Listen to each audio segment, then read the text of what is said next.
lower yourself, forgetting all your standards. Don't you ever lower yourself, forgetting all your standards. Prince Charming, ridiculous, nothing to be scared of. Don't you ever stop being dandy, showing me you're handsome.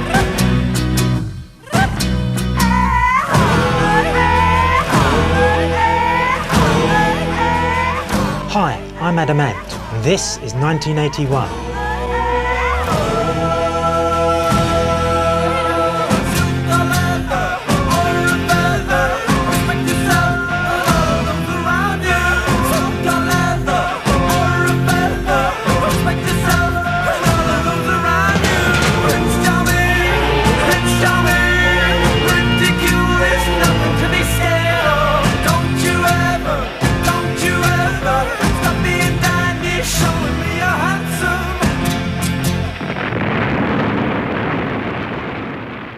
On the 9th of May 1981, a song called Stand and Deliver went into the charts at number 1.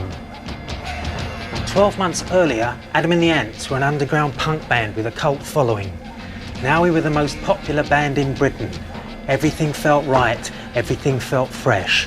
The image, the videos, the sound. Nobody had ever seen anything quite like us before. Adam Ant, oh my God.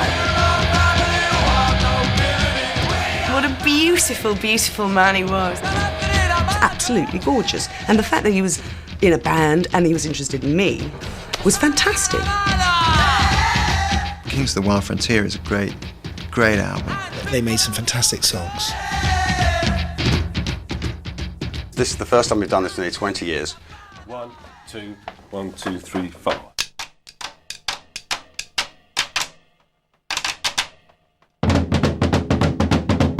It was just that twin drum beat that was a clarion cry for the youngsters.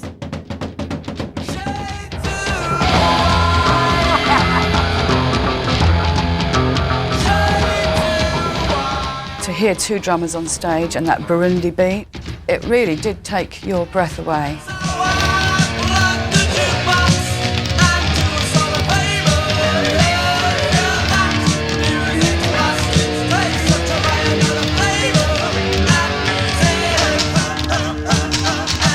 When I first met him, of course, he was just another struggling punk rock band on the scene. But, you know, little venue full of smoke and sort of dark. And then the Ants came on, and there was this bloke in full leather, rapist mask, the lot. And I just went, oh, I can't believe this. I've never seen anything like it in my life. But I was so much younger than Adam. It was not just a sort of girlfriend, boyfriend, because it was never as simple as that in those days. He wasn't just a lover, but he was also a mentor.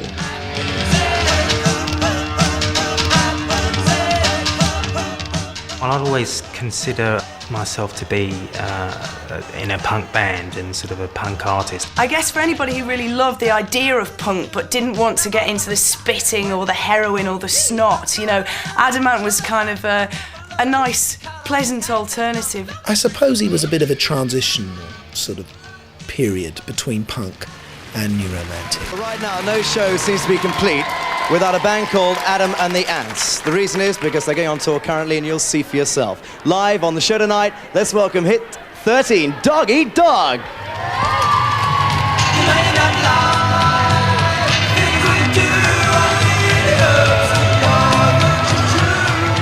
Turning point for us was when we went on Top of the Pops and just did Dog Eat Dog. I thought, God, top 5. I've never had a record anywhere near the top 50. I thought, right, we've got a foot in the door, and let's not take our foot out, for God's sake.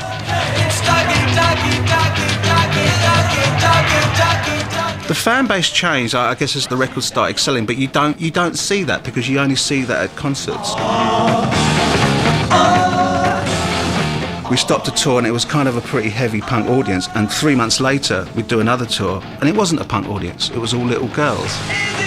What's happened to the punks? Oh, thank God they've gone, you know. It became evident that his audience was getting considerably younger. Good morning. Oh, good morning. You sent the place into total turmoil. We've got hundreds and hundreds of young ladies all ringing up and melting our phones. Oh dear. I want to speak to him. Stand and Deliver is about daylight robbery, you know, robbing people's attention as opposed to robbing their stuff. I'm the dandy highwayman who you're too scared to mention. I spend my cash on looking flash and grabbing your attention. I remember the dress I got from Berman and Nathan's belonged to Glenda Jackson. I think it was the first time I'd ever been on camera. Stand and deliver the money or your life.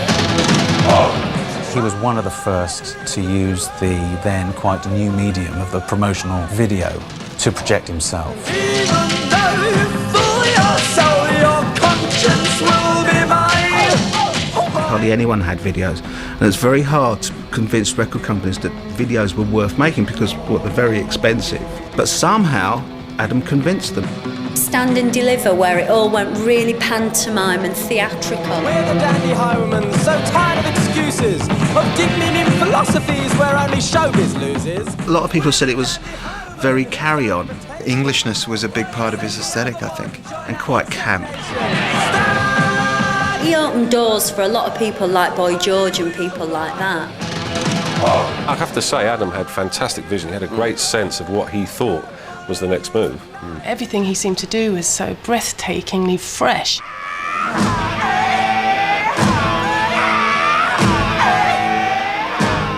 Prince Charming. That was the most ludicrous of all of them, I think, wasn't it? Don't you ever stop being dandy, showing me you're handsome. In one of his sort of sitting on the sofa, intensely writing sessions, he suddenly said, I've invented a dance. Prince Charming, Prince Charming. I could do you the dance, which went like that, you know. What? Everyone watching? Marcel. He decided no one could dance to it, so I think he decided, well, he should invent his own dance that goes with it. 1, 2, 3, 4.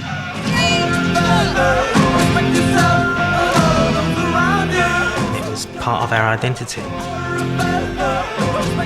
We used to jump off the desks in special adamant mode. He mixed up Louis XIV and Geronimo, and it was as if an alien came down and took the history of the world and went and then that was Adam Ant. Their design and their style wasn't coming from the streets. It was something that was really contrived and made up. How long did it take to get this new look together?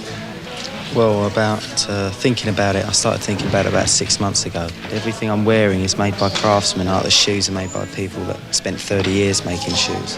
It basically came from Adam. He'd come in and we'd be rattling around rehearsing and getting some song going, and he'd say, right, perhaps we should look like this. And we went, yeah, okay, that sounds good. Prince Charming, ridiculous, nothing to be scared of. Prince Charming. We liked the glam rock side of things with Rock's music, David Bowie, you know. I mean, it was totally normal to sort of, you know, put loads of makeup. You didn't even think about it. We all knew how to do our own makeup, and we were very good at doing our own makeup. You can see on the side we have the kiss curl, which you could draw with, you know, black eyebrow pencil. Every time, you know, I dated somebody, or I'd sort of say, oh, would you slow down, let me watch that bit. We have the beauty spots and the little red heart up here. I feel absolutely certain that every single girl felt that love heart was drawn especially for them. And then we've also done a gold line above his lips and right on the inside of the lips. His lips were a bit glistening, weren't they? I've never liked that really in a man. Prince Charming, ridiculous, nothing to be scared of. It caricatured very quickly. As a pop phenomenon, you know, we're not supposed to go on for 10 years. We just had one of the best followings, you know, that any band's ever had, anytime, anywhere. I think he did ask me out for a date once as well, a couple of times. And he bought me chocolate mousse.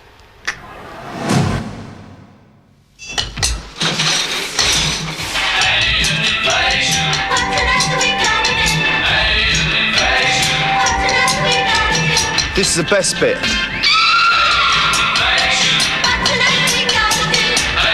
I think we'll take a break. Have a break. Have a Kit Kat. What do you think? You can't sing, you can't play, you look awful. you'll go a long way. If you thought guys with medallions, Hawaiian shirts and dodgy black moustaches were a thing of the 70s, then think again. Magnum was great. Magnum was the thing I used to absolutely love as a kid. I mean, he was the colour of mahogany, and he looked like a block of flats in a posing pouch. Magnum PI was a fellow who sported quite an impressive tash.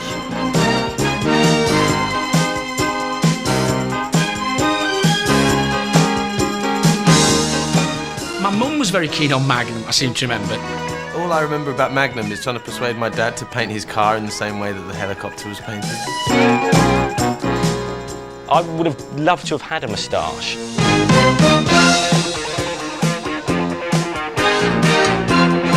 Hawaii Five-0 had just ended, and CBS wanted another detective show on.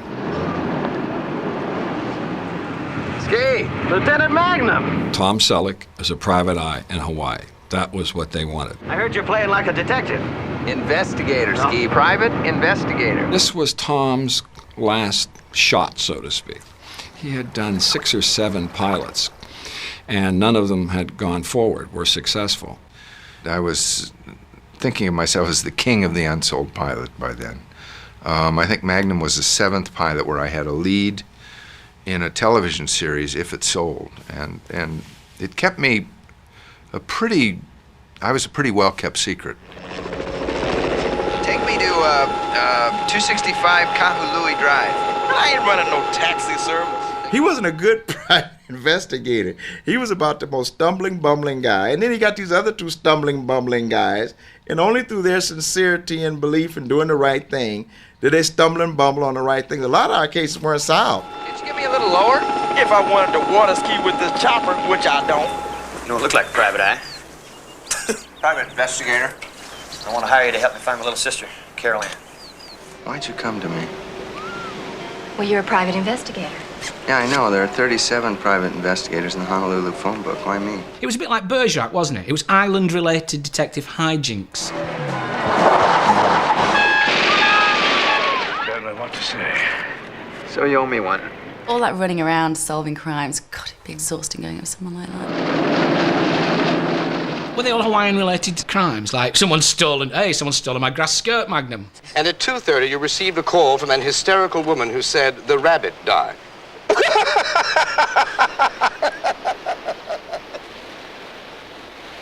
I thought that might get you. Like I said, funny the things a grown man will do for a living. But I've done funnier.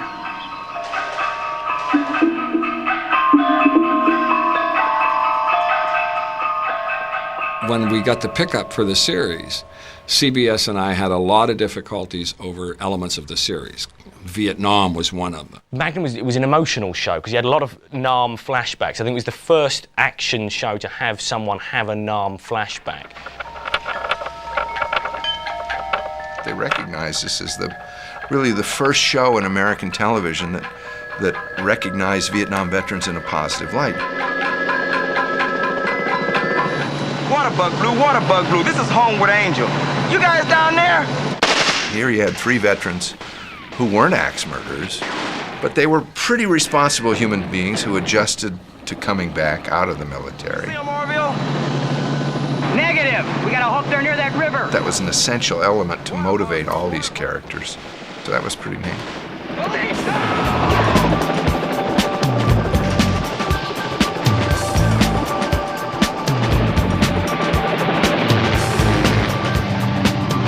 They remember that helicopter.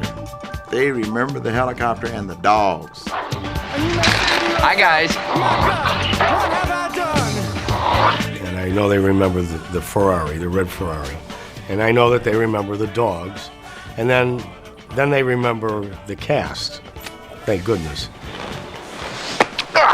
I'm not conning you, Rick. If I was conning you, why would I ask TC along for lunch too, huh? Here. I don't know why we keep falling for this. This ain't no lunch. This is a junk food break. And the answer is still N-O. Rick and TC and Magnum were Vietnam vets, and Higgins was a warrior too, of another war, but they had this common bond, and they then just argued all the time which is a sign that they were friends. I've taken dozens of calls from virtually every scoundrel on this island, including tasteless, provocative messages from your floozy girlfriend. Higgy baby. He treated Magnum like a schoolboy, and he was the headmaster. But Higgins, I don't know the first thing about gardening.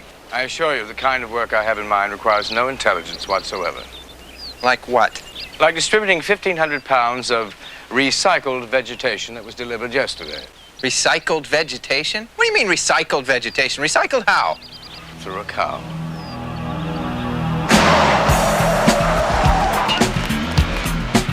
We said to Ferrari we wanted the cars. We wanted 2 cars, picture car, and one we could use for towing. Don't look at the dogs, work the lock. Work the lock, work the lock. Don't look at the dogs. You looked at the dogs. Ferrari wanted to charge us and so forth, so I threatened to put him into Porsche. We got our Ferraris. Sometimes everything goes exactly as planned. Sometimes it doesn't. I hated that car. Yeah, I guess he did hate the car. How can you be an undercover cop with the brightest car?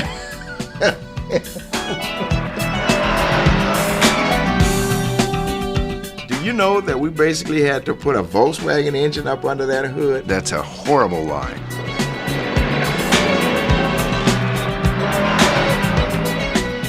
Do you know there's a rubber band in this helicopter? That's typical what Roger would say was a Volkswagen engine. I'm not surprised. He never had no girls. He never hardly had any girls driving around in that red Ferrari, did he? Come on, one beer!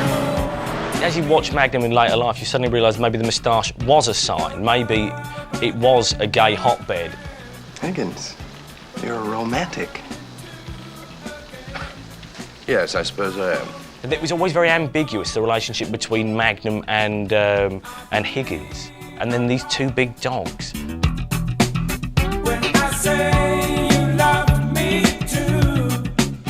Why didn't people just stop and say, Tom, why have you gone for this deliberately gay image? I see he's still sporting a hefty brush above his lip. Very much of the San Francisco circa 72 homosexual gentleman variety.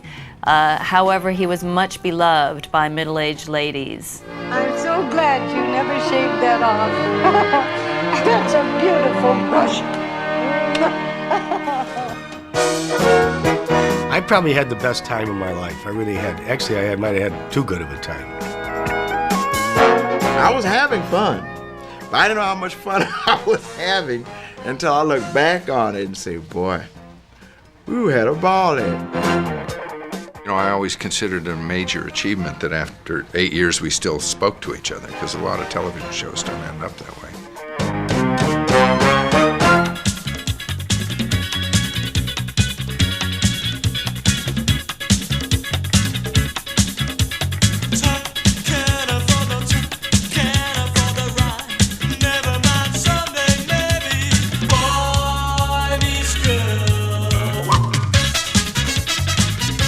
The event of 1981 was the royal wedding of Charles and Diana. At least it had a happy beginning. The Princess of Wales' beautiful dress, designed by David and Elizabeth Emanuel, was copied and on sale in the shops only hours after she stood here on the steps of St. Paul's. And in Highfield, near Southampton, this is what 15-year-old Debbie Francis came up with. A fully disposable version made out of 10 plastic bags. Well, it costs 19p for 4 plastic bags. That means that a bride could be walking down the aisle in a dress that just cost her 19 pence. That's extraordinary.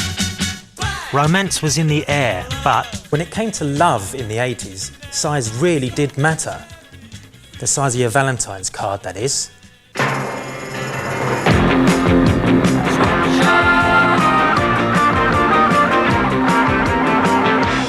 Very happy Valentine's Day to you. Thank you very much indeed to everybody who's been sending in lovely works of art for the studio. We've been decorating the place. And we have our special Valentine's board here. There's a pretty one at the top. Isn't that nice? Happy Valentine's Day! It's our overacting spot. When they begin.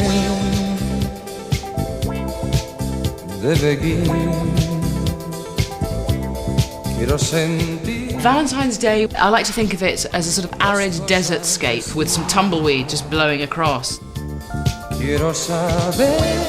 I never got any Valentines. I was like a little boy when I was a teenager. I never got any Valentines, I don't think. It was really serious. You know, how many Valentine's cards did you get? Gemma Burton got 12. I used to send a lot of Valentine cards in the 80s.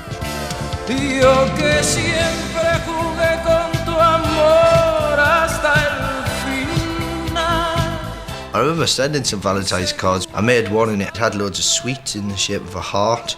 It had full-on chews on the front, and it was the heaviest card anyone's ever received. I sent a Valentine's card to Hilary Thorpe, and I got somebody else to write in it. It was a fairly pathetic kind of heart-shaped with a teddy on it on a swing with another teddy, and they were holding hands. It kind of, you know, came with a free vomit bag. Did you spray perfume on it as well? Cheapo perfume. It was probably impulse.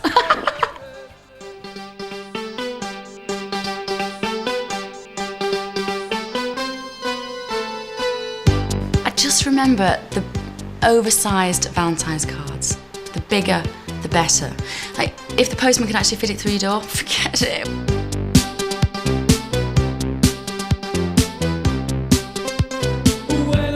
It had to be the kind of thing that had to be brought up the path in a wheelbarrow and left on the step. I don't think I got any squishy Valentine. I don't think I've ever got a squishy Valentine. I'm really going to cry now. This is really sad. Being in the shop myself and thinking, but do I buy one back? Like, do you buy big ones for boys? Sealed with a loving kiss. It was sealed with a loving kiss, and that had to be in big letters, swag. There were loads of those things. I love you, I love you, I love you, almighty. I wish your pyjamas were next to my nightie. Holland, which stood for Hope Our Love Lasts and Never Dies. I know that sometimes they were quite naughty. There was one called Norwich, which was knickers off. Ready when I come home? Oh, I was obviously led a very sheltered life. But that's dreadful because knickers obviously starts with a K, so it'd be Corrich. There was one India, but I haven't got a clue what it stood for, even now.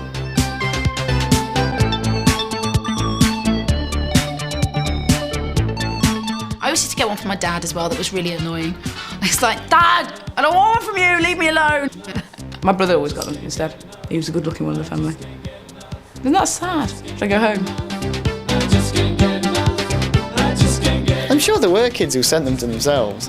I wasn't one of them, thank God. I once wrote myself a Valentine's card. I didn't bother disguising the writing, and I got bullied for about a week because everyone knew it was just me. Did you post it to yourself? Yes, I took great pride in it. And I just can't get enough, and I just can't get enough. Losing your virginity is a major priority for all teenage boys. In 1981, they got some help. A film that showed you just how it shouldn't be done, Porky's. Tra-la-la, twiddly-dee-dee, it gives me a thrill to wake Edward, up in the morning. you'll be late to school. Edward Morris. Porky's was, I guess, the first encounter that you'd have, if you're around my age, of essentially what was known as a blue movie. That was a very teenage film, wasn't it? With nudity and, you know, a few things flapping around and stuff. Young, adult, cheeky boys look at girls in the showroom with their bras off, talk about erections.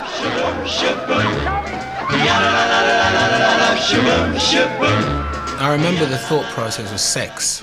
I think that time you was very happy that you got a little glimpse of something, you know?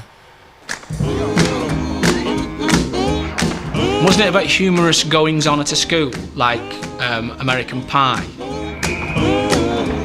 Oh, boy. The boy in the locker room. Oh, it's turned me on.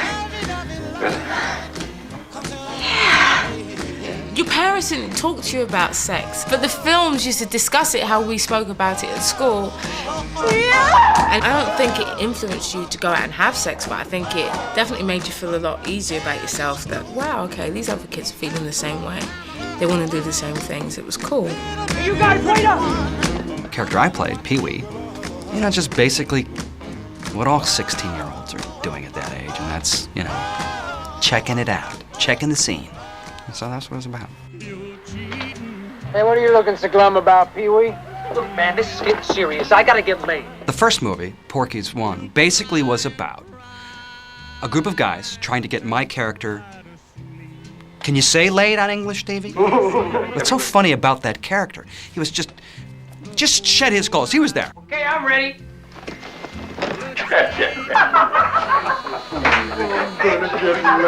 Gentlemen, this is Miss Cherry Forever.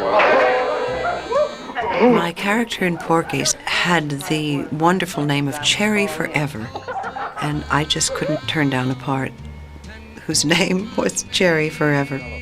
She was a con artist and pretended that she was kind of a gangbanger, but never actually did it. I think I was a big hit with boys between 13 and 15. Kind of get an excited look. Okay, let's move it out.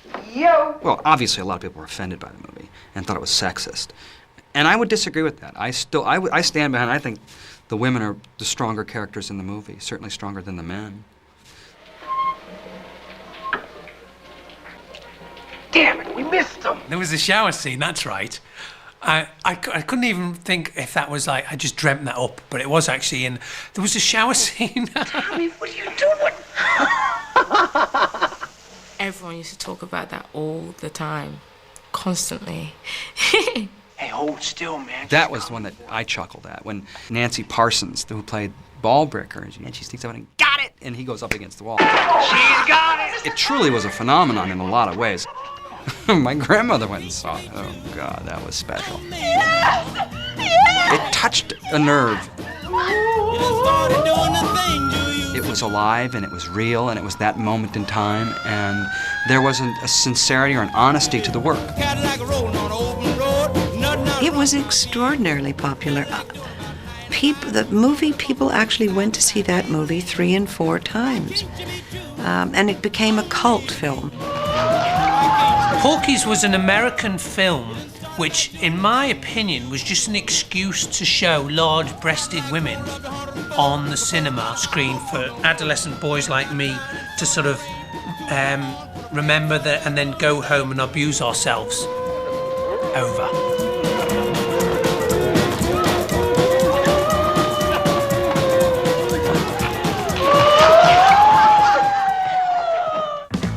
Pink suit, green door, a quiff and swivel hips. In 1981 he sold more records than HMV. Shakin Stevens. This old house is getting shaken. That was a belter, that one. When rock came back, it came back in the shape of a bloke from Wales. What would have happened if Elvis Presley had come from South Wales? And the answer is, you would have got Shakin Stevens. I think to call Shaky an Elvis impersonator, it's just ridiculous. Shakin Stevens, now he is a legend.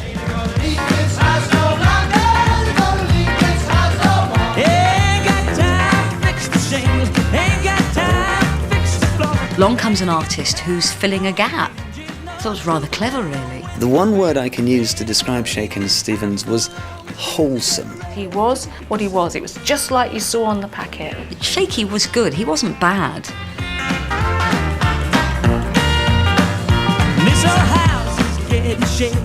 As a child, you really wanted music to mean something. You really wanted to get angry and really believe in music. Here comes Shaky, behind the green door.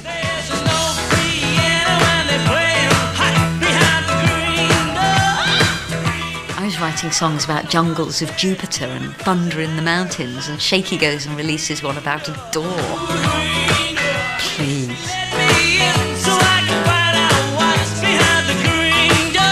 I'm sure there was a porn film called The Green Door. Maybe it was dirtier than we all thought. He's from Wales, after all. You know, they make their own entertainment there. Door slam, hospitality's been there. I can't recall if he had a green door, but He definitely had a house on Camden Road. Where is it coming from? Rock and roll 50s. Plays mum and dad music. A world pop great. It was just madness, really, wasn't it, when you look back? All that stuff about green doors.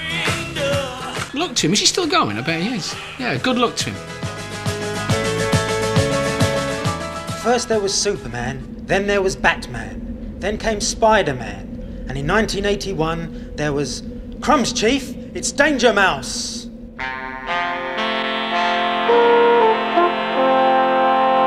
Dun dun dun dun dun dun dun dun dun dun dun dun dun. Dee dee dee dee. Oh, I can do dee that. Dee dee dee.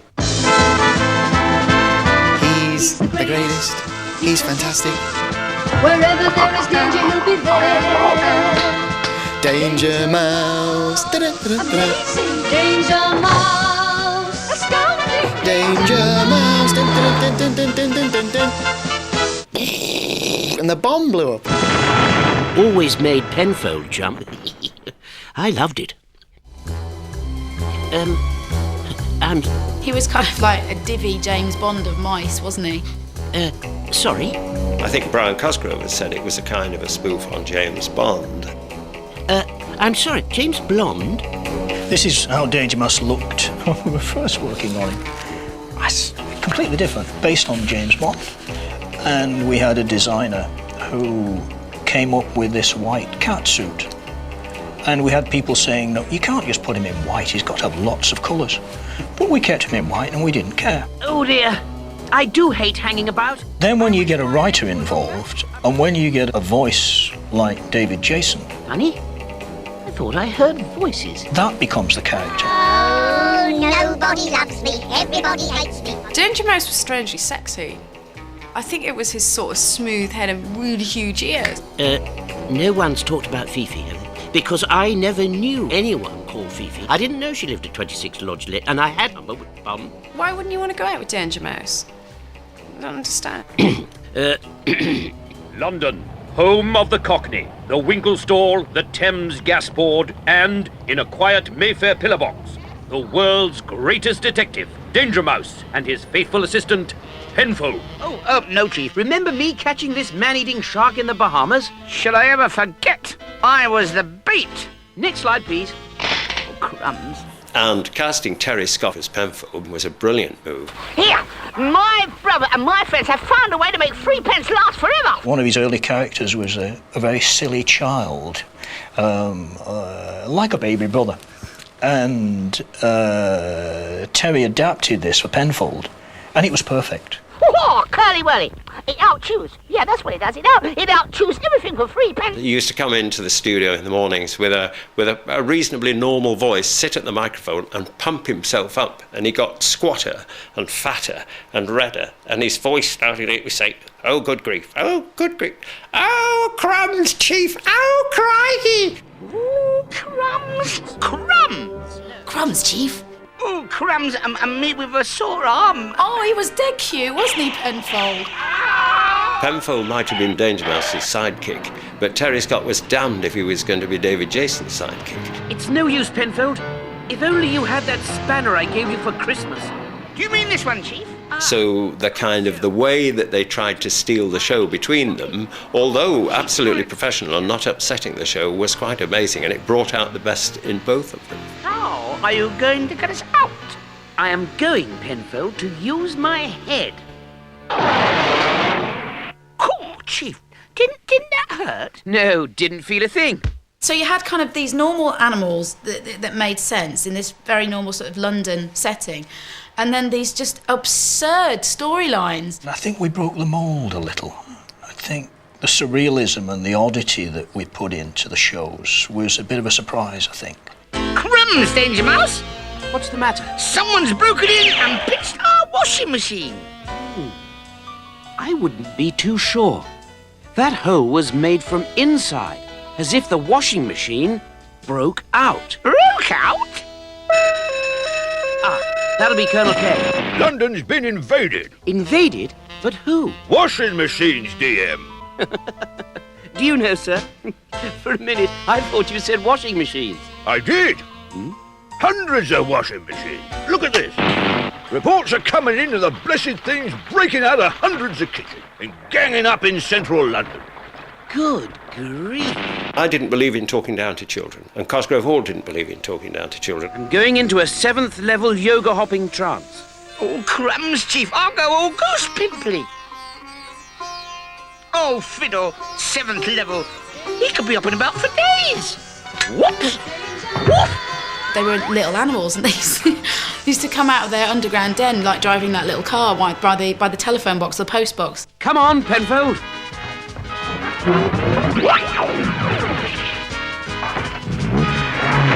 That actually was a standard scene. It saved us doing animation again and again and again. The Mark III. Yes, nice car. Pity about the co-driver. Oh, crumbs, couldn't you go a bit slower, could you, please? Sorry, Penfold. Got to get to the North Pole. The other way to cope with a shortage of money was there were lots of adventures in the Arctic because that was all white, so there was hardly any background to paint. And my suits were Savile Row, not thermal underwear, thank you. But ahead of our heroes in the frozen wastes of the Arctic, Greenback is plotting evil. Fire, idiot! Or they were trapped in a cellar or a cave somewhere with no lights on, so all you saw were 3 eyes, Penfold's 2 and Danger Mouse's 1, blinking in the gloom for about 30 seconds, which is astonishingly cheap. Cool. I hope it stays dark. Why is that, Penfold? So I can't see the ghosts. There was something there for everybody, you know. It was a rich but mad Christmas pudding. Can Danger Mouse and Penfold survive this latest peril? Tune in for the next exciting episode of...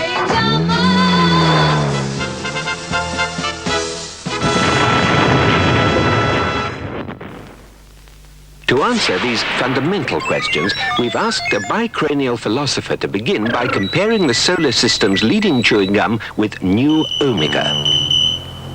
Omega is softer than ordinary gum, but most importantly, the flavour lasts for eons. Which gum has the longer lasting flavour? Well, Professor? The taste of the ordinary gum has totally ceased to exist.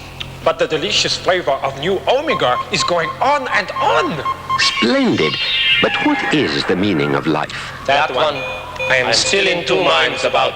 New Omega chewing gum, the longest lasting flavour in the known universe.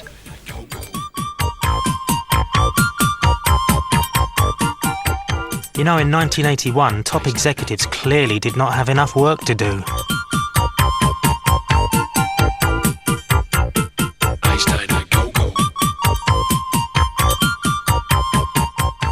Those dreadful balls. Balls always stick out in my mind somehow. Executive toys. What, those sort of chrome-plated things with little balls? What? And why?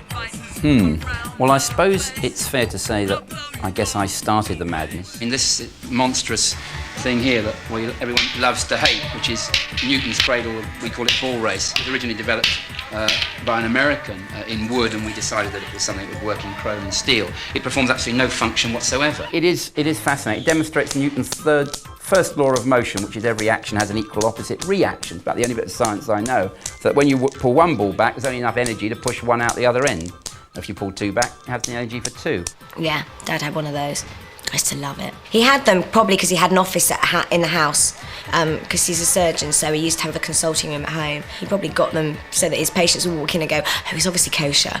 He's got exec toys on his desk, you know. Designing toys for executives is a bit of a hit-and-miss business. You can't be sure what will appeal to their fertile minds. But one thing is certain, they love to play games. You'd start to wonder, I wonder who bought this? I wonder if he bought it? Or did his secretary buy it? Desperate to think of what to give him for Christmas. Well, there's a growing industry which believes that the way to the heart of a businessman like Lord Curtin is through his executive toy. Everything from electronic gadgets and executive red tape to board games called Ulcer and Rat Race. We used to play with them, though. I wasn't allowed to. I used to sneak in there and have a play. They were only interesting for 2 minutes, though, weren't they? If that, really. Kids would realise immediately that they were crap and sort of not steal them. Today we're selling things like this, which is a giant match lighter. It's a very surreal piece of humour. You took the end off and there was a cigarette lighter. We couldn't sell this 10 years ago. There was no market for something as strange and bizarre as that. Completely ridiculous, totally absurd, absolutely no need for it. What else was there? Was there the thing where you pushed your face into it, or was that later? Dynamite lighter we have in this pocket. So, hold on. What, you did that? And this was something else that we did about the same time, which was called oscillation. Things that kind of waved on your desk, I'm not sure what they were. Piano wire with magnets on the top that are repelling each other. I can't make it work.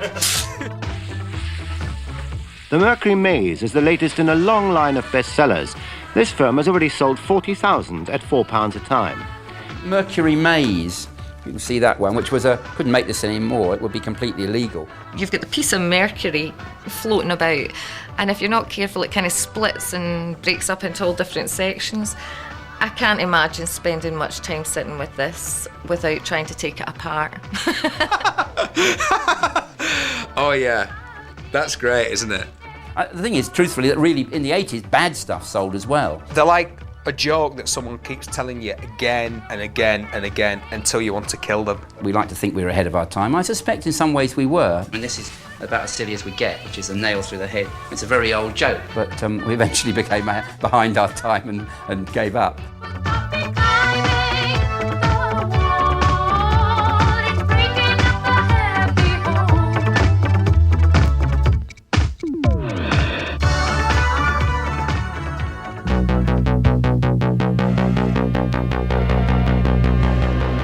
In 81, Kim Wilde burst onto bedroom walls. Girls wanted to be her and boys wanted to be with her. What a year it has been for Kim Wilde. Kids in America went to #2 earlier this year. Here she is now.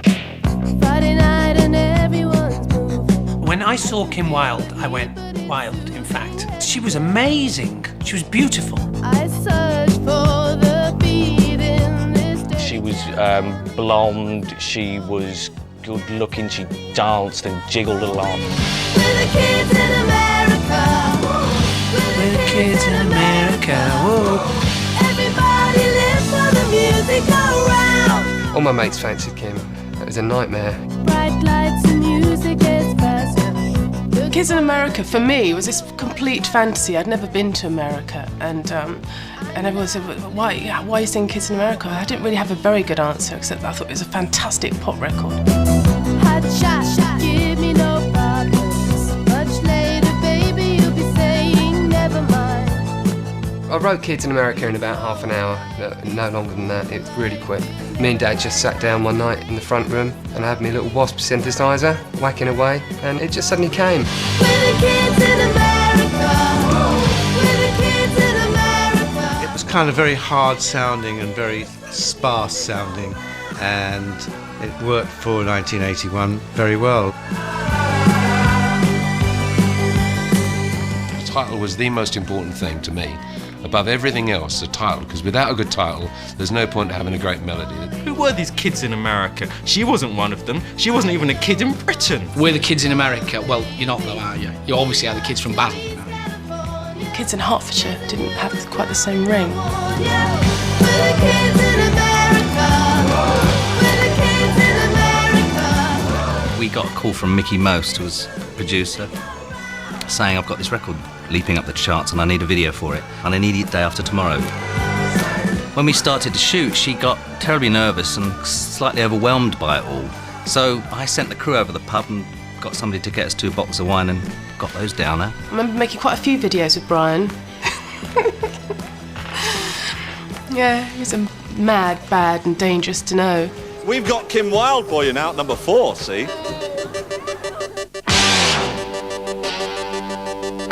Don't remember anything about Checkered Love. I don't remember how the concept came up or anything. All I do remember was there was a shower in it. I was determined to put Kim in a shower.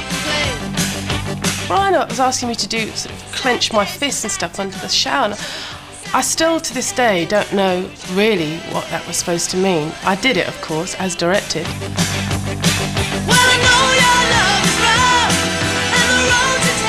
Eyes and lips, yes.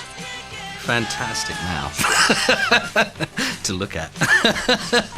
No, absolutely. She's a very, very sexy girl. But I mean, she knew how to make love with the camera.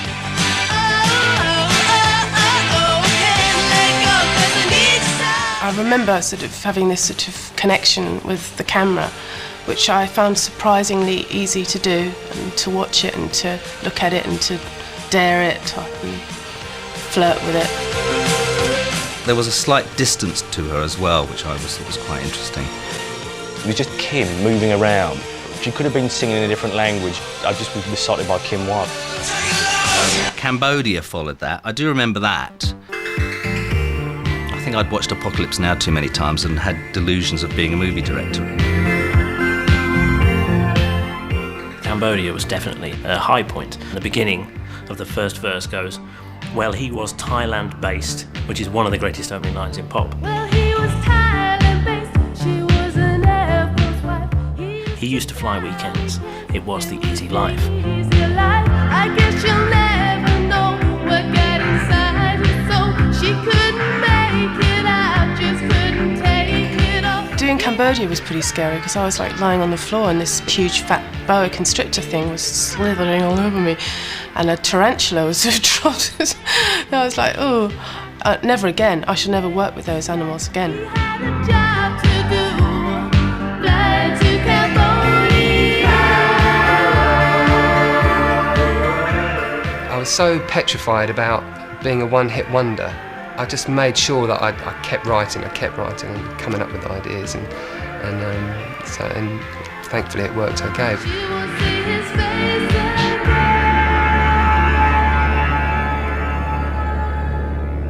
Kim, to begin with, was this wonderful girl next door image, and then she slowly became a real sex bomb later in the decade. But of course, I was growing up in front of the public, and I there were some major faux pas, I think, stylistically speaking, and I think one of the ones that I'm least happy with, and I knew it at the time, but I thought I'll give it a go, and it was this sort of had a sort of a bondage vibe going to it.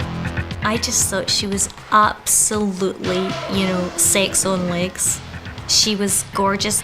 She always wore things that I could never get away with, like black leather dresses. I remember my contemporaries very well because we were all vying for the same spots, and one of them, of course, was Toya, one of them was Hazel O'Connor, and one of them was Clare Grogan from Altered Images. She was my favourite. I thought she was beautiful. I was actually quite jealous of Clare Grogan. Her image did swivel around a bit. I was much happier with the very first time she ever came out. That's the way I saw her.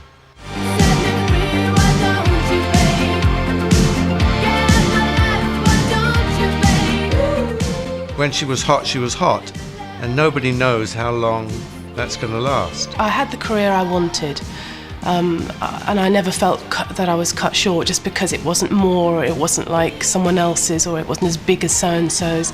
It was just what I wanted.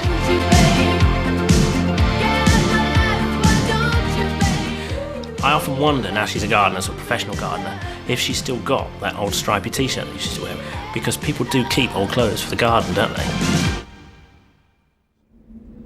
When Alexander of Macedonia was 33, he cried salt tears because there were no more worlds to conquer.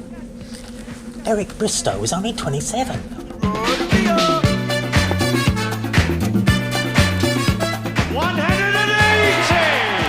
In 1981, I won everything. I mean, I was the only player to ever do it. I won the World Cup singles, I won the News of the World, I won every world title there was. Up he goes like a rocket. There's the winner, Eric Bristow. Eric played the bad guy. Well, he's mouthy, rude, but most of it was all show. Yeah, they either loved me or they hated me. There was no in between about it. We found darts players then who were just outrageous characters. To win 57 double 11. They drank a bit. They were larger than life. Chunky, in fact, apart from being a crowd favourite, I've seen women down in a couple of lagers or a couple of snowballs quick to get to the front seats because they had them, not saying the hots, but the worms from Jockey. I don't know what makes women turn on, but cuddly, vulnerable, but Jockey used to turn them on. Does it? I get all the old ladies. That's my luck.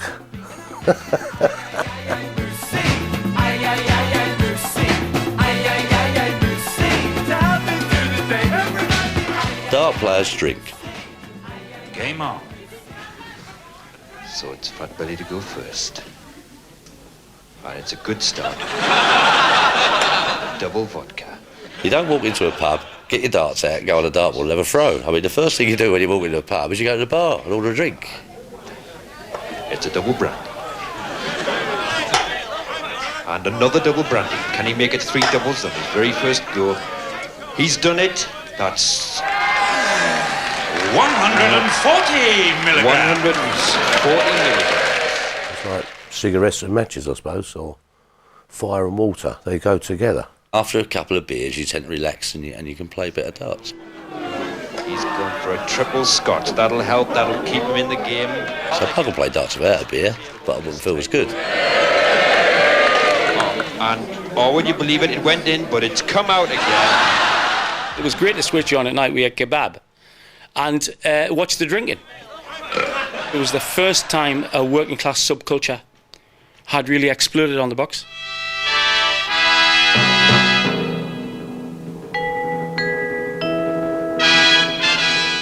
Sunday afternoon, around about 4:30, nothing else on the telly, bit of Bully. It was class.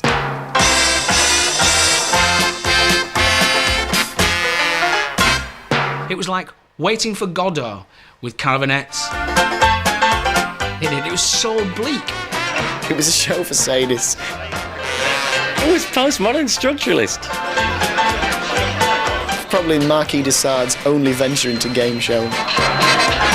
If you played a kind of a sombre music over the top of it and just redubbed it, it could be quite a harrowing, moving thing.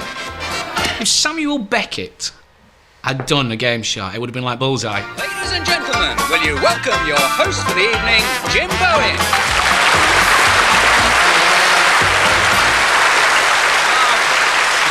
Thanks very much. You're very kind. Lovely. Thank you. Welcome to Bullseye. It's a game about the nation's most popular indoor sport. You knew his career was over, in the nicest way, and he'd managed to kind of get onto this weird darts-based game show. It's a game about general knowledge and about the skill of dart playing, and it's a game which involves the winning of cash and some super prizes. I watched it, I thought, this is awful. And the game was excellent. It was just me, I was just horrendous. Let's get on with it and let's introduce the first couple tonight who want to play with us in Bullseye. From Port Talbot in South Wales, Alan Lation and Di Davis. The first show that went out set the television industry back 20 years. Come on, young sir, all the way from Barnsley. See what Yorkshire here at stake, the whole of Yorkshire watching you. That's great. Yes, sit down. It was a silly game, Bullseye, and Jim Bowen was nervous as hell, always was. Good to see you with us. Yeah, are you a bit nervous? Just a little bit. Oh, you mustn't be nervous. Don't worry about it. We can always do it again if it goes wrong. Don't worry about it. I was looking for my light on the camera, you know. Where am I? What's next? I'm looking for autocue. I'm looking for God, basically, assistance, anything. John the Baptist would have done on half-day closing. And what's going to happen now, this board is going to revolve, and when it turns round, you'll see exactly what I mean by general knowledge. Bullseye was Christmas party at Crossroads Motel with a shaky scenery. And you see when you see this super board that it's not a normal dartboard. No frills, no sophistication at all. Very hard to watch as a consequence, but just incredible as a piece of theatre in its own right. Diane. I'd like to try a £30 question on books, please. £30 question on books. And he's done very well for you there. He's got your £10 question on myths. That's very good, that. It was always questions at the top. Right, £10. What did Medusa have in place of hair? Wriggling snakes. Exactly right for £10, so you say. And it would whittle it down till there was one couple left. Well, wasn't that a Titanic struggle? It really was, but you did superbly. You really did very well. Nothing to be ashamed of there. Jim Bowen hands out a bunch of used tenors. Well, you've done all right, really. You haven't done too badly. You've got £30 there. 10, 20, 30. This is better than the YTS, isn't it? Yeah. Eh? This is a brass chalk holder. And a souvenir chalk holder, which you can put your chalk into, do your adding up. And the same for you, Gordon. Thanks very much indeed. It's been lovely having you with us.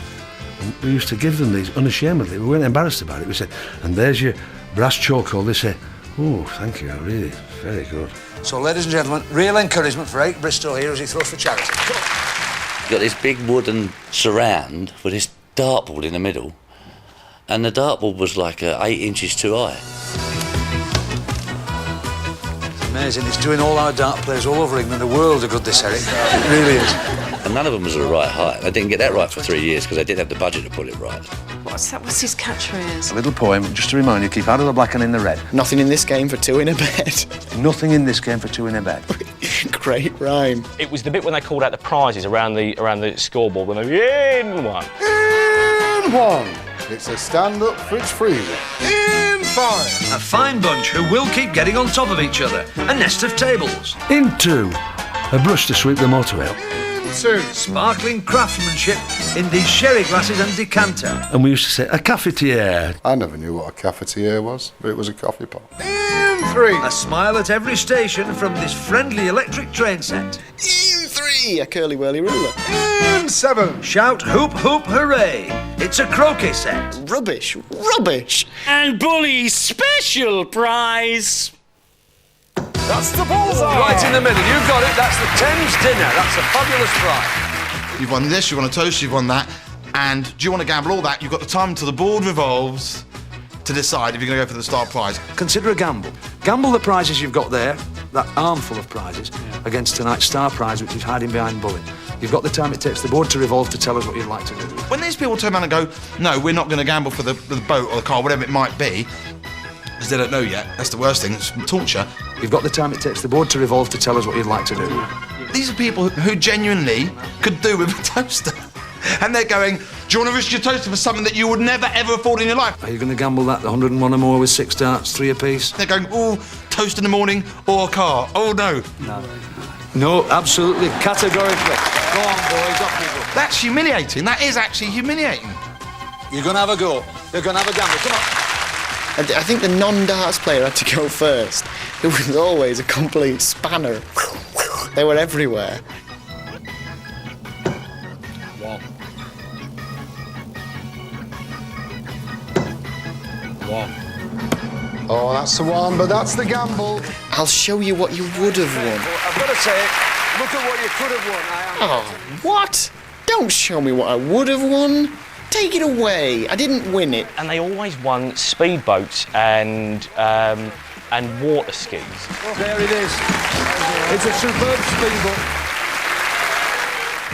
What use is a speedboat and a water ski to most people, to anyone, really? All you want in a game show is loads of money coming out the ceiling. You're off to Barbados with Dale Winton. Not on Bullseye. This is for tonight's star prize. 101 or more. And at the end of the programme, if you think about it, all human frailty lay there at the end. There was greed. That's 20. Envy, weakness. That's 40. Bottle. Satisfaction, joy. That's 40. Despair. Everything was there in that last 2 minutes. Nice and steady. That's it. Tonight's star prize. Come and have a look at it. Marvellous. Have a look at it. Come on. Up you go. Look at that. Ask anybody who went on Bullseye. It was a great day for them. Fabulous day. Great. Smashing. Super.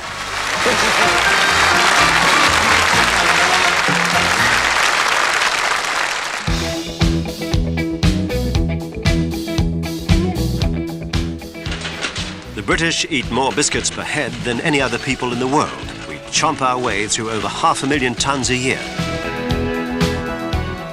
The early 80s, it was the age of the chocolate biscuit, wasn't it? Biscuits were cool. The biscuits in? No.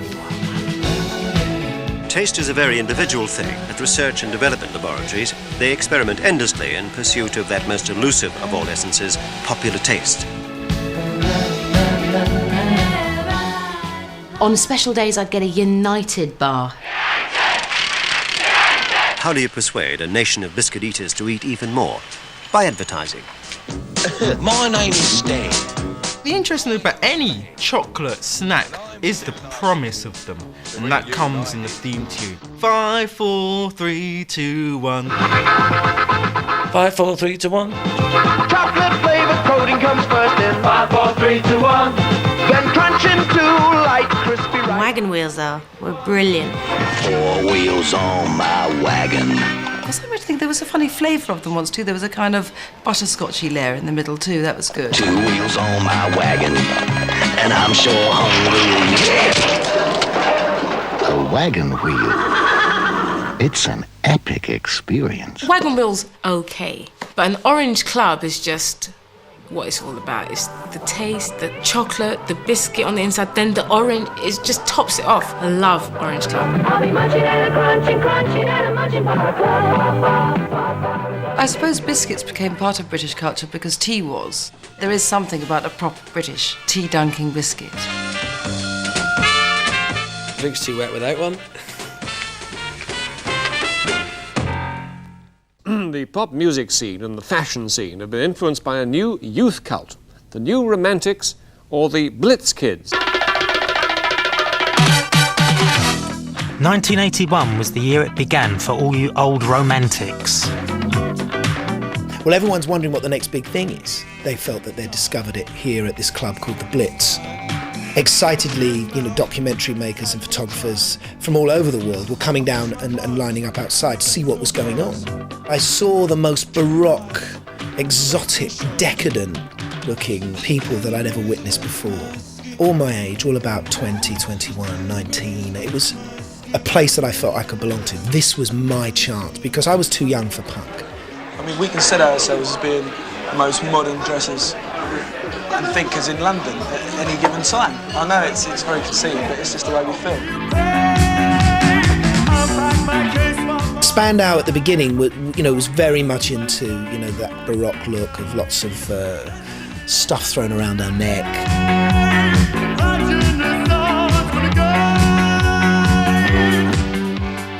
The new romantic look was all about looking as theatrical as you possibly could. It was very much an art school look, so it was about raiding vintage shops and theatrical outfitters. People would dress up as, Henry VIII. People would dress up as Elizabeth I. People would dress up as, whoever. And they believed that. And it wasn't just something that they wore at night. It was something that they wore during the day.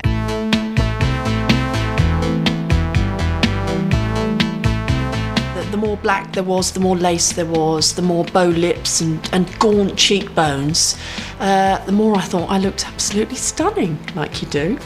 She's a model and she's looking good. Chinese slippers, I seem to remember, were big. Instead of ballet shoes, we put these Chinese slippers on, or these kind of $1.99 woolies plimsolls, worn with a kind of pair of customised jodhpurs, with a really flouncy white shirt, a very feminine white shirt, and a band around my head. The north of England's not noted for the climate in which you can wear Chinese slippers often. A big part of knowing that you'd really kind of got the look was the fact that ordinary people in their civvies would hang out of cars and just laugh their heads off or be really abusive. And that was there was quite a lot of status to that, because you could just think, well, I'm way ahead of fashion and you have got no idea. Well, I just think that it looks rubbish. It's the only answer for it. I'm a bit conservative, really, I'm afraid. But, why? Just always have been, Sorry.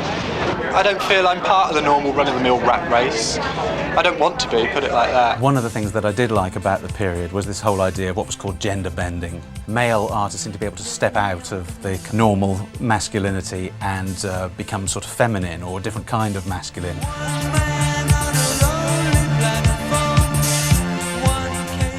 The makeup was very theatrical. The first thing that it was about was putting a very white base on, and there would be a canvas to do anything, and you zigzags and this kind of very geometric early 80s art of bright coloured zigzags, putting them everywhere, highlighting the eyes with zigzags going up to the hair, joining the hair to the eyes. The women's toilets were packed with men. You could not make your way to the cubicles, and if you did, you had to fight through these kind of enormous sort of hairstyles and the stench of hairspray. Hairspray gave us an option on the quiff that we'd never had before. Boys with nice big hair and their eyeliner on. I think the term was pretty boy at the time. These were guys who were totally straight but dressed like a girl to pull girls. It was as simple as that. I think that's lovely. We never wore makeup. We'd wear a little bit of makeup doing TV, as everyone did, but we weren't really a makeup band. Certainly Duran wore makeup. Good evening, welcome to Top of the Pops. On the programme tonight, Phil Collins, The Who, Motorhead and Adam and the Ants. And spinning like an apple just outside the top 40, Duran Duran.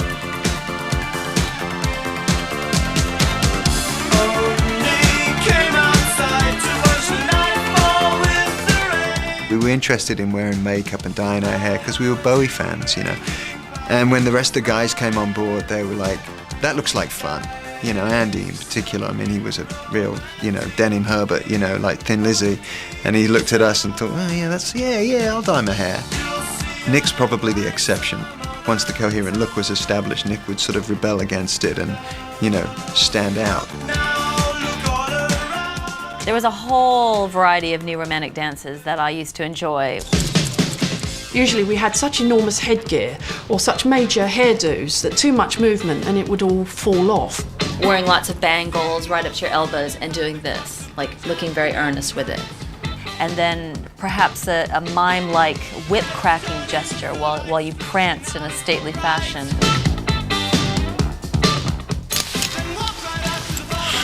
Head in the air, lots of air up the nostrils.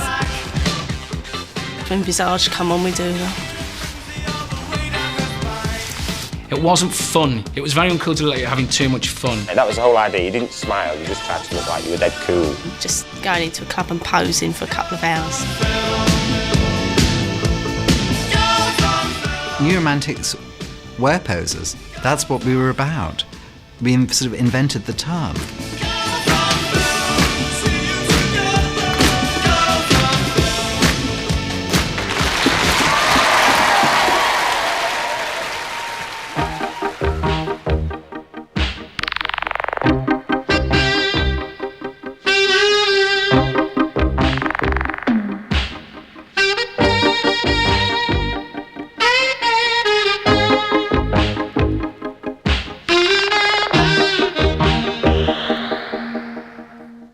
Before the 80s, pencil cases were just for pencils. In 1981, opening your pencil case was like opening Pandora's box. Smelly rubbers! Smelly rubbers, yeah. Yeah, strawberry one I had. Yeah, you rub them and... Well, we used to smell them all the time. You don't happen to have a rubber, do you? Michelle, you wanted a rubber?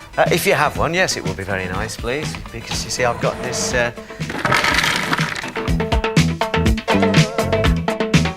Status symbol, how many smelly stickers and rubbers and nice pencils you had.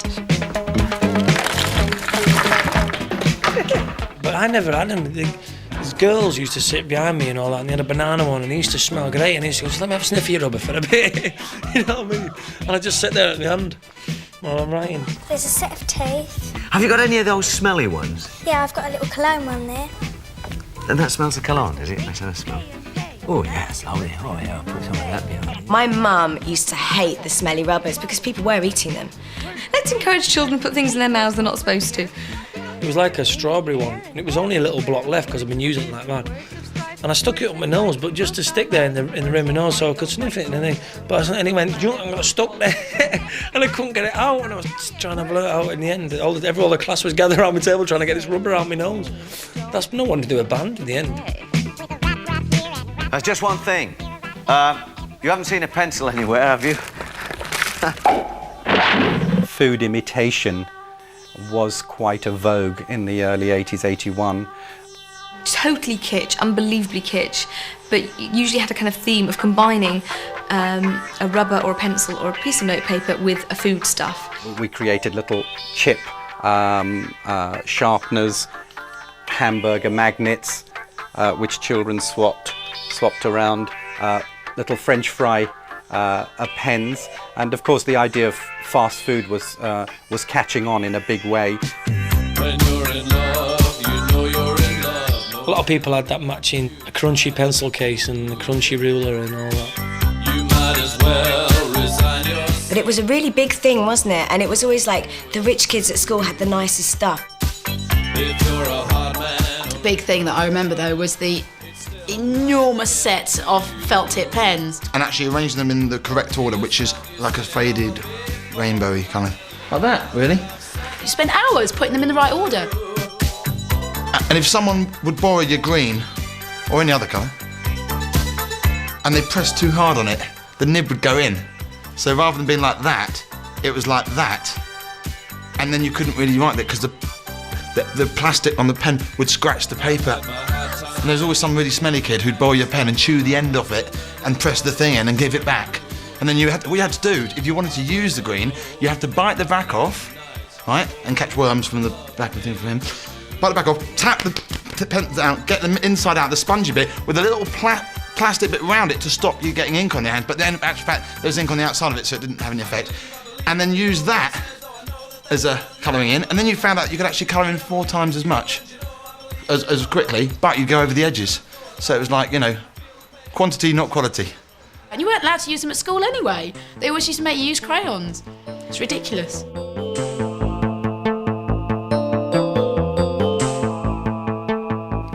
Back that book. Back that book. Back that book. Back that book.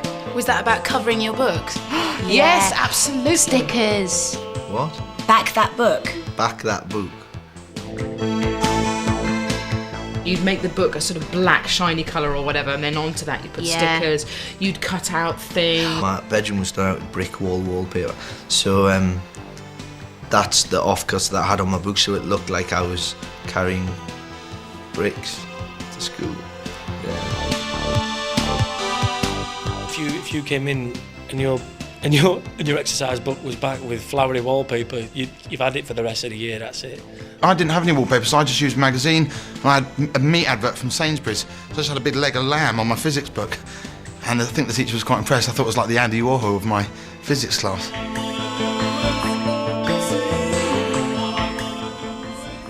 So what would you do if you heard the 4-minute warning? It was the most asked question of the early 1980s.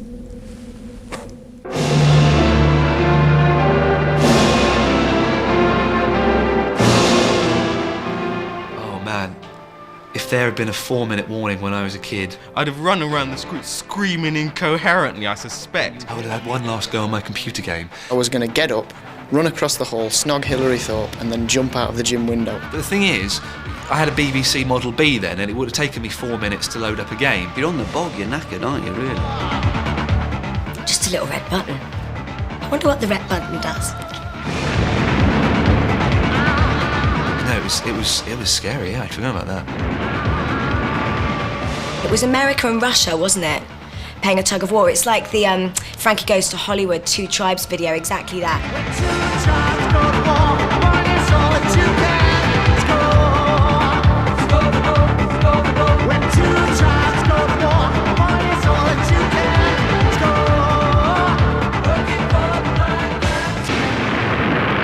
After a nuclear war, the whole of Europe could become a vast, uninhabitable desert.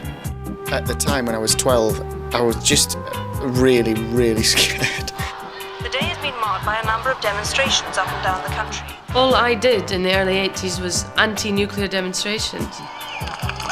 Wandering about with Stop Nuclear Madness Now t-shirts on, and I should have been playing conkers and, you know, spitting and things. 3 days before the feared attack, the government will order the broadcasting authorities to transmit a series of official films telling people what to do. You had protect and survive, you had this kind of leaflet, you had this whole duck and cover mentality where any moment you were ready to sort of leap underneath your school desk and, you know, wait for 3 minutes for it to all be over. And it's that siren, the siren wailing. Ugh, really horrible. That puts chills down my spine, that sound, the sirens. And knowing that you've got to get down into the cellar with your tins of food and stuff. This storm is coming like a ghost storm. We asked a Yorkshire family to build a fallout shelter following the government-recommended design. They did actually explain what it was for, and I just knew that if there was ever this bomb drop, that we would go down there and hopefully it would save us. I remember Cecil coming home and saying it would be a jolly good idea to have this bunker. In my naivety, I thought I could actually save my family. We knew that we weren't really supposed to go down there, but when you're young you do, don't you? When someone says don't, you do, the temptation's there even more. The main thing was make sure someone stops at the top so the lid doesn't come down and get locked in. Do you really think it's wise to bring the dog in with you? Well, with a 10-year-old daughter who thinks the world of the dog, with no alternative.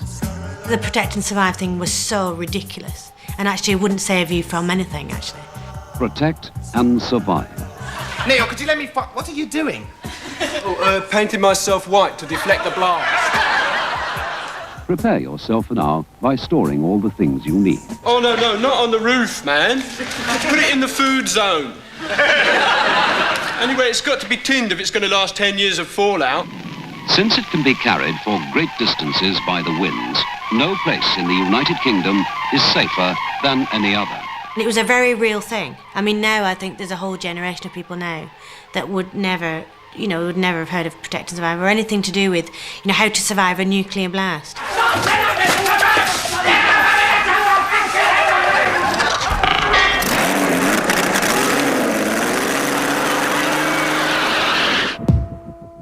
The reality of nuclear war was brought home in a shocking TV drama. Nobody could sleep after watching Threads. People were saying, well, we might even be able to win a nuclear war. And I thought, these people have no idea what they're talking about. One thing that television can do is kind of bring all the documentary evidence to bear, show them exactly what it would be like, bring home to everyday people what it would mean to them. He wanted an ordinary family to be involved. People who, the fellow worked, I think he worked at the steel works, and they lived in a terraced house, and they got 2 children and a cat and a dog, and so by doing it that way, it was everybody's family. My ball? Never mind what it means, you'll get on with your game, it's nothing to do with you.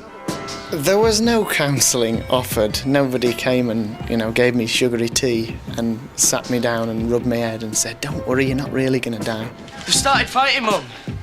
Who has? The Americans and the Russians. It's just been on the news. My dad says you've got to come home now. Hey, you haven't paid for them things!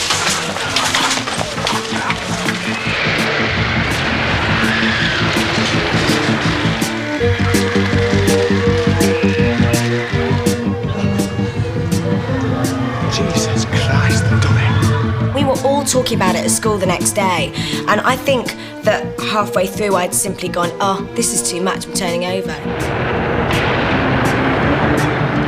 I came to a rather sticky end. I was blown up in an aviary in the back garden. Michael! I think I was probably the only person in my class to actually see to the very end of the film. Most of the people who I went to school with went to bed after I'd died, which was, fair enough. All I remember is these shots of people roaming across a sort of tattered landscape in rags while the nuclear winter began to descend, upon Britain. The fact that it was very bleak, that it was a woman that took you through the chaos, I think made it far more poignant. Is it safe to eat? Well, we've no choice, have we, unless we want to starve to death. It had an incredible impact. I mean, the day after, I can remember it was on the front page of newspapers. Very uncomfortable, but groundbreaking TV. There was a cartoon in the Times a couple of days later with 2 characters reading a newspaper, and the headline was Reagan's peace speech. And one was saying to the other, do you think he saw Threads?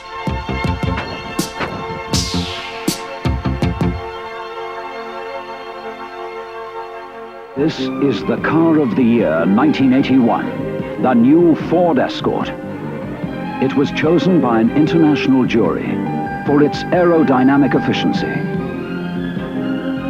its high performance, its handling and road holding.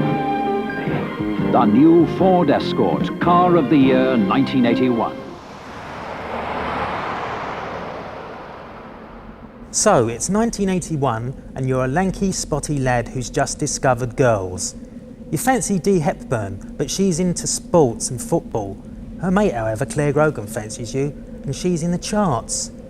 And yet, you're still not quite sure. What do you mean you're not sure if you fancy Clare Grogan? I had a crush on Clare Grogan because of Gregory's Girl, which is still my favourite film.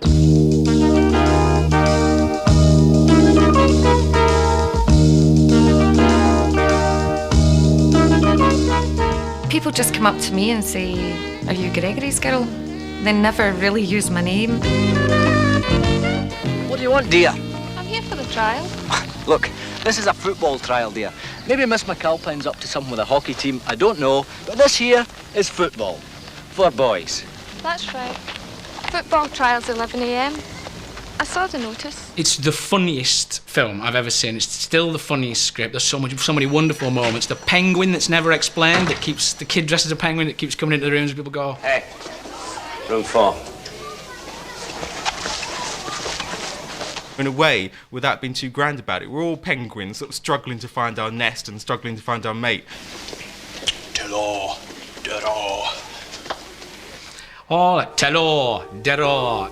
Chick Murray's fantastic in it. There's a wonderful bit where Chick Murray's playing the piano and stops to go, off you go, you small boys. Off you go, you small boys.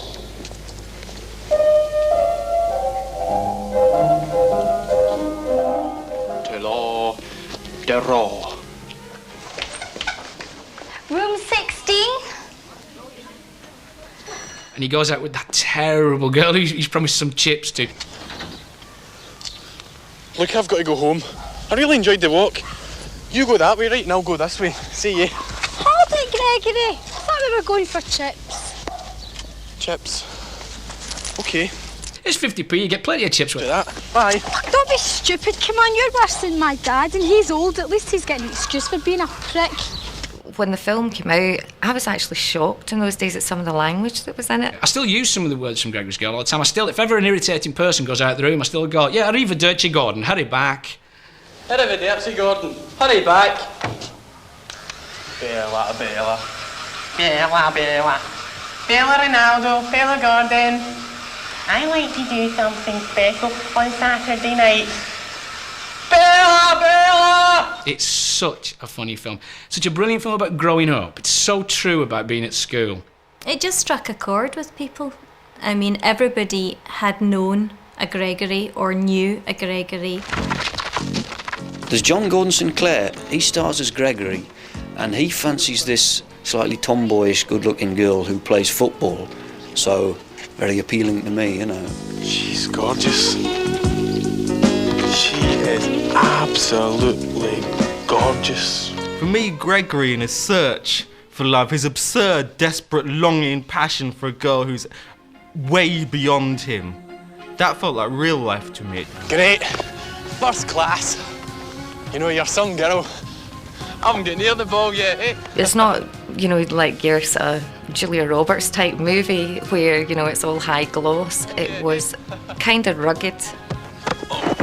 You know, Gregory's Girl was very much like one of these Blue Jeans or Oh Boy type love stories. You can imagine, you know, the film cut into stills and put into those black and white sketchy magazines, really.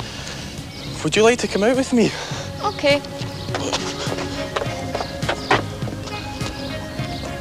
I mean, in a kind of date.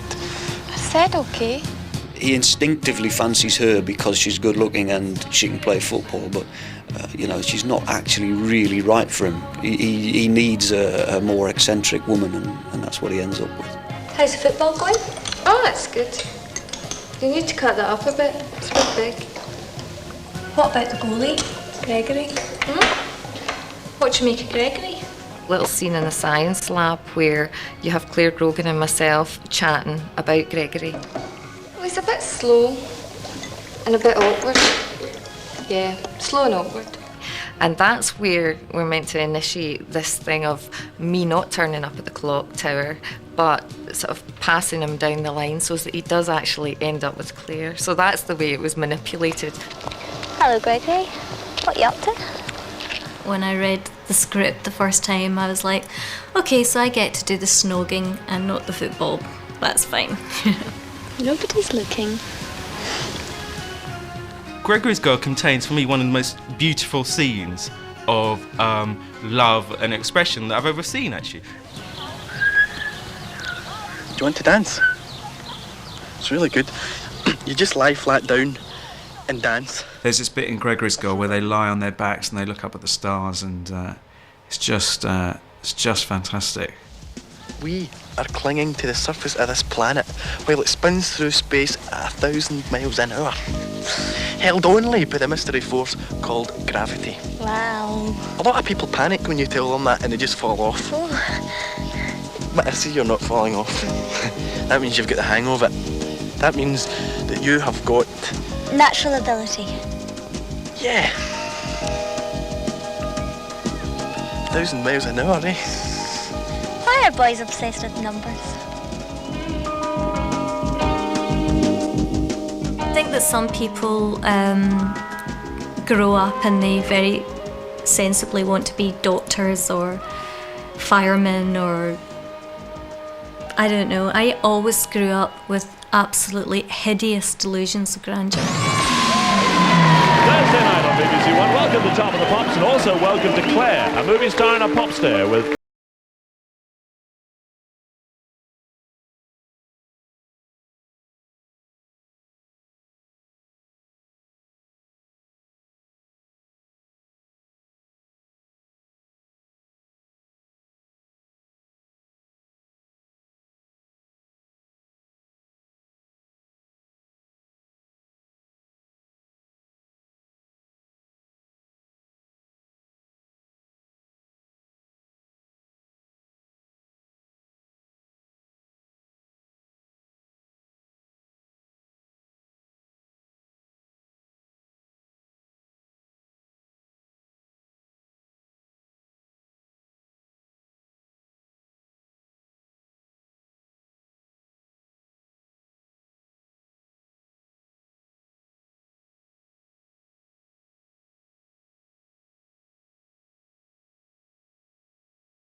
And she didn't ask. I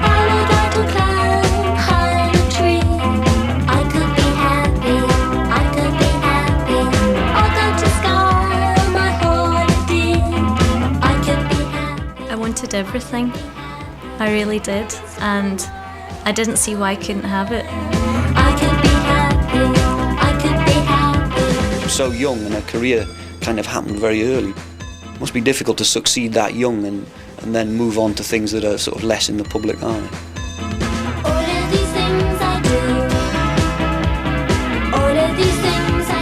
It was so bizarre. It really was extraordinary and very, very exciting. And I just thought my life was going to continue like that.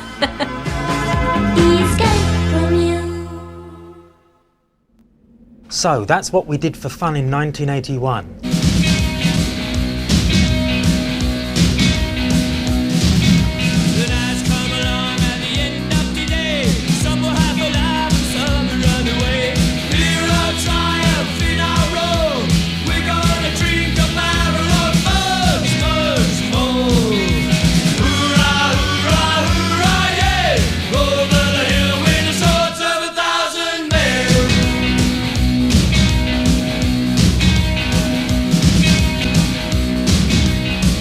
And in 2 weeks' time, it's 1982.